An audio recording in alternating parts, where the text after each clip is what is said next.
Uh, I mean, 7-game road trip, and granted, it wasn't a straight road trip. They were able to come home. I think they came home twice during the trip, but still, 7 straight games on the road, including I think 2 sets of back-to-backs, the brutal Canadian, sort of turn, and then one of the back-to-backs was Vancouver to Edmonton. I mean, and then today, a motivated and surly Blues team, albeit not a very good team. That is, to any 7-game stretch, 7-2 or 5-2, but especially on the road like that, that's a. I mean, you can't really ask for or expect a better road trip than a 5-2 one. Oh, and going west. I mean, it's not easy to. I mean, I guess going west isn't the hard part. It's coming back. Mm-hmm. So that coming back to St. Louis, I never like coming back when I go west. Right. And I sell insurance. I don't have to go play a hockey game. So it's I think it's a great win. Today was an underrated win for them. Agree. Yeah, I think the rest of the California games, I don't know, because how good. I don't think they're. Anaheim's awful, right? Yeah. LA's no good. Right. San Jose, I guess, was a solid game, but they lost that one. But so I'm on board with them. I still am kind of waiting to see, like, are they like the legit Wild team that, and maybe it's because of the last few years. Like, I'm still in a wait and see mode a little bit with them. Yeah. Just because the first 4 games were brutal, I thought, and now they're a lot better. But I'm still a little wait and see. But yeah, my wife was talking to me about this, and she said, she listens to my part of the conversation in these podcasts from the upstairs in the kitchen while I'm down here recording. And I had said something about how the Wild was playing well on this road trip, and she's like, "You got to be kidding me! Do not even tell me you're getting excited about this team. It's freaking November." And then she went on to say that the podcast, the tenor of my side of the podcast, goes through a very specific pattern every single season.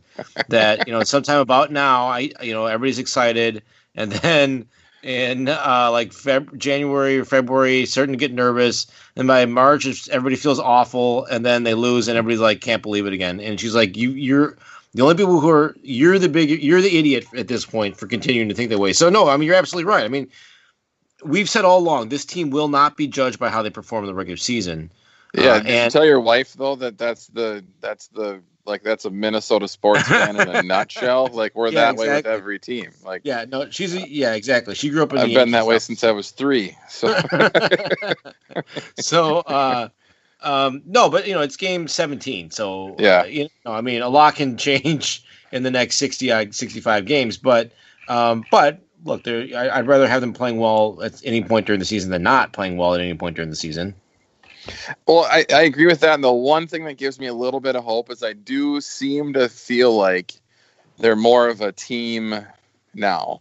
Like, it doesn't seem like there's as big of a rift between the older guys, I guess, per se, and the young guys coming up. It just doesn't seem like there's that I guess has been the perspective the last handful of years. Yeah. It seems more team oriented. Russo talked a lot about that on this road trip. It seems like they appreciated the road trip this early in the season because they were able to bond a little bit more. But I just feel like they're more of a playing for each other type of thing. Fair and Patterson are hugely underrated signings. I think both those two have been. I don't know if they're great in the locker room, if that's the change. Who knows? But I think at least I feel like there's a difference this year as far as that goes. So hopefully it sticks, I guess. No, I would totally agree with that. And it's interesting. I threw this out there after the game last Friday night that did all these years did we finally get it right with the tweaking this year? Right. And Fair pattern. I mean, Fair's even elevating Foligno's play. Right. And I think Patterson's allowing Sealer to come along very nicely as well. So, it's Suter and Dumba have stuck together the whole season now, and I don't know if that's a conscious change on Suter's part to try and be more of that mentor team guy to him, but obviously that's going to elevate Dumba's play, being able to play with Suter because he can take more chances and be the player that he probably wants to be. So I think all signs are pointing up. It's just a matter of whether they'll keep it going. Well, it's staying healthy, and yeah, I mean, and how much this is being hot. The one thing that worries me a little bit is Russo talking about Suter still really hurting, and sort of being amazed that he can play at this high level despite still hurting. I mean, if the bone is healed, then hopefully it doesn't just re-break like that Olsen guy for the Carolina Panthers, just re-break just for the heck of it, basically. But and if it's not a bone, the talus bone or whatever is not one that normally gets hurt. You just got hurt in that freak situation. Hopefully it, But yeah, boy, oh boy, I mean, that's. Well, I don't know that there's a lot of D-man that can come up from. Well, it sounds like Iowa's playing really well, so you never know. Hopefully that can equate to when guys come up, they're better. But I don't know that we have a lot of defenseman depth in Iowa. Right. I mean, there's Cunnin, Rao. There's some forward depth, but I just don't see the defenseman depth, and I'm not sure. As much as I love Prosser, I'm just not sure that he's going to replace Suter for any length of time in your lineup. Right. I don't think there is anybody who could replace him. Right.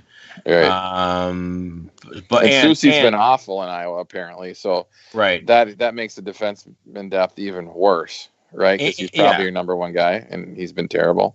And you still got to start with convincing Suter to not play for a while, right? Which, right. Yeah. So even if he is being hindered by his foot or whatever, so that gives me a little bit of pause. But and then of course. Hopefully, we hear all about the letdown in the first home game after a long road trip. Well, guess who's in town on Tuesday night? Yeah. I mean, if you're not 100% on your game against those guys, they can light you up real fast. So, it's a test. It's another. I thought today was a test. I liked the ugly win today. I thought the Blues game. In some ways that was a more impressive win to me than a couple of the blowout wins in California. Just because, as you mentioned. Those aren't great teams we played, and are the conditions in which we played. If you buy into the excuses that are out there, if you buy into those, then I like the fact that they gutted it out today. Well, and I think it's more impressive to me than the Anaheim win, and then hopefully the Washington piece, with it being Washington, kind of is a blessing in disguise where they don't have that letdown because they know it's Washington and. Ovechkin's going to stand at the circle and just rip shots at Dubnyk all night, and so hopefully they stay out of the box because I've seen that too many times. That circle is right in front of my seats, and I can still see it every time he comes to town. He just stands there and rips shots at Dubnyk. So it's unbelievable. Yeah, it's unbelievable. And you know it's coming. Like, I know. It's unbelievable. All right, so all good things with the Wild. We haven't talked since this really went down, but let's switch over to the Wolves here. By now everybody knows that they did make the trade. They sent him to Philadelphia. First place, what's your reaction to what we got back in the trade? Did you feel like, given the scenario, that it was a reasonable return? Well, considering we got back 2 players that are breathing and 2 players that can dribble and are healthy and can be in the lineup, I'm good with that. The third one, apparently he's got some knee injury, and then a draft pick. At this point, if they had a pulse, if they were on an NBA roster prior to the trade happening, I was good with it. So I don't really care who they are. I don't know a ton about them. It sounds like one of the guys is a really good defender and 3-point shot. So that's a good thing in today's NBA. And it sounds like the other guy was a lottery pick with a ton of potential. I don't know that Taj is going to be around long with that guy being in the mix, but I think it had to happen is the point. I guess. At this point, it's just, I don't know. Like, I can't believe that they let that amount of dysfunction and Butler pull those antics. Yep. For as long as they did. Like, and I get it's different, but in our world, my world, if I had an employee pulling that crap, there's just no way. I don't know how I could, and in your world too, like if you had a coworker doing that crap, I mean, how does that, I get that it's sports and it's maybe a little bit different, but I just, whatever. Nope. I think at this point the most important part of the trade was that it sent Butler out of here. Right. I think the return, whatever the guys in the draft pick, another piece of the return was he is no longer on that roster in the dressing room, dicking around and being a jackass. Because I think what happens so Cat just got extended, Wiggins just got extended. What happens when they come up to their next extension period? Yeah. Like they just saw, okay, the owner's not going to step in. I doubt Thibodeau is going to be there, but if he is there, I mean, why do they not pull the same antics if they don't want to be around? Exactly. That's why this has got to be halfway over at this point, right? Yeah. Because there's no way Tibbs can survive here now after the way he handled this. Because you're exactly right. I mean, unless you absolutely want the inmates running the asylum, or unless you want that to continue, because it already has been the case with Butler. He can't be the guy. I mean, he's owned by the players at this point. They completely own him. Because even before the contract dispute, let's say Cat gets sore. Hey, coach, I'm sore. I don't want to play tonight. No, you're playing, Cat. No, I don't think I'm good. I don't think so. I mean, he does not have a leg to stand on because the precedence has been set.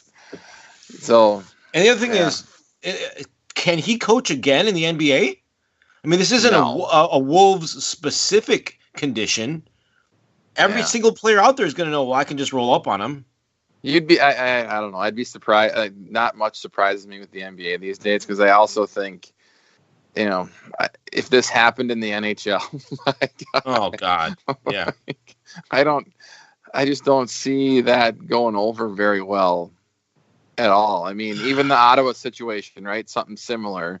Players are throwing coach under the bus in an Uber. Like they immediately handled that the right way, right? Like everybody knows that stuff goes on. They handled it the right way. They move on. You don't hear about it anymore. But this Butler thing just keeps going on and on and on and on and on. And Tibbs is the one that was driving the car when it was happening, Yep.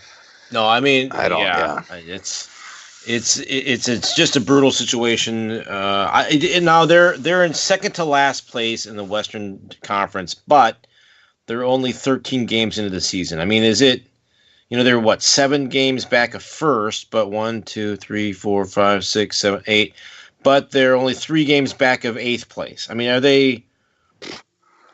I mean, how do you is this season? It seems absurd to say 13 games into any season that the season's over, but who has any positive feelings about this team right now? None, and I think they need a reset button. Like I just think they need the off season to, what I hope happens is they kind of go through this season. They'll go through struggling, not being that great, maybe in the playoffs, maybe just out. But you miss the playoffs, you fire Tibbs, and you start over. If they're not going to fire him now, that's what needs to happen with this group for me to really pay a whole lot of attention to it. So I was talking to buddies. Yeah, you would have to pay me $100 to sit courtside. I wouldn't pay money because I would need meal money. I would need a per diem to go to the game. I would not just go and sit courtside. Maybe if the Lakers were in town and I could watch LeBron or it was Golden State, I might consider $20. But I'm not going to a game. I'm just not going to do it. Why? And that was the consensus. The consensus was I would need beer money to go to a T-Wolves game right now. And good luck with that type of mentality from your fan base.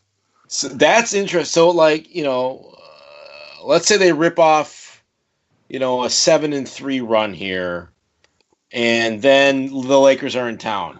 Then would you go? Buy a ticket and go? Yeah, I'd sit up in the back part of the lower bowl. I wouldn't pay much more than, front row of the upper deck or last few rows of the lower bowl. I wouldn't want to pay much more than that for tickets. Yeah.